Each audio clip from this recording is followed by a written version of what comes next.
When you purchase a unit in a condo building, you're not only buying the unit itself, but you're also becoming a shareholder in the condo corporation.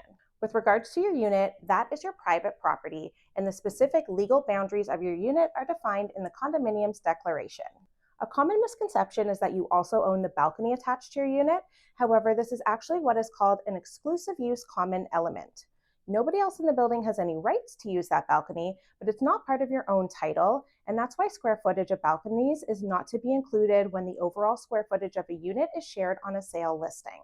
With regards to the corporation, your ownership share of the common areas is proportional to the size of your unit and is often referred to as your unit factor or proportionate interest in the condo corporation. And this proportionate interest gives you a share in the governance and decision making of how the building is managed and maintained. This includes everything from the upkeep of the amenity spaces, paying property taxes, and handling operational aspects. The Condo Corporation, a nonprofit legal entity, operates according to its bylaws and governing documents. A condo bylaw is basically a rule or regulation created by the corporation to govern its operations and set standards for its owners and residents.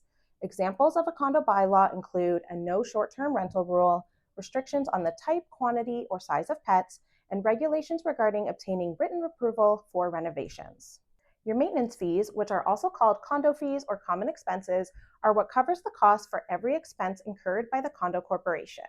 People often wonder why maintenance fees are so high, especially if the building doesn't have a lot of amenities, but there is so much more that goes into running and maintaining an entire building than meets the eye. I actually have a separate video solely on the topic of maintenance fees, so feel free to give that a watch if you'd like to learn more about everything they cover.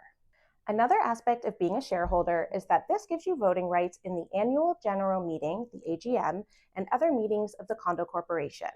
Your vote will help decide issues like board member elections, major expenditures, and changes to bylaws. And if you want to get more involved, you can look into becoming a member of the condo board at your building. If you're curious about the process and how the board operates, again, I have another video solely on that topic, so feel free to check it out. All of this information is important to understand when you're buying a condo because you're buying into a shared ownership structure, and the financial and operational health of the condominium corporation directly affects your investment. It is for this reason that it's prudent to review the condo corporation documents, collectively referred to as the status certificate documents, prior to firming up on a purchase of a condo unit. And once again, at the risk of sounding like a broken record, I have another video solely dedicated to explaining what the status certificate documents are, so if you're in the market to purchase a condo, I encourage you to give that a watch as well.